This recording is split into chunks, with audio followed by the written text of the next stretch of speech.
اليوم فكرتنا تختلف عن الفكرة الجاية. اليوم فكرتنا شنو؟ سنارة السمك. اليوم احنا بنص نهر دجلة راح نصيد لكم اكبر سمكة بالعراق. والله تعبنا. شنو السالفة؟ خل نشوف باكيت رايد. اشمر بالطرف ماكو، قالوا له روح على النص. هسه راح نروح للنص، شمرنا ماكو. شنو الفيلم؟ بس اكو سمكة كبيرة فلتت. هسه نطلعها ما عليك، هسه نطلعها. اعتقد اكو حركة.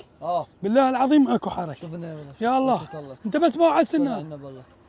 ايه سمكة والله. سمكة. سمكة.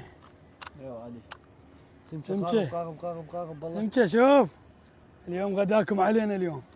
شوفوا منين صودها. بس طلع دمها خطية. تعذبت خطية. خطية والله. احنا نريد كبيرة، ما نريد هاي صغيرة، هاي نرجعها للمي. نريد سمكة كبيرة. شباب ما حصلنا ولا سمكة كبيرة، بس هسه راح اطلعها. نودز مال فرانكو راح اذبها وين؟ هسه نحصل سمكة كبيرة. هذا غير فول هذا. هسه اذا ما حصل السمكة كبيرة انا معتب لكم.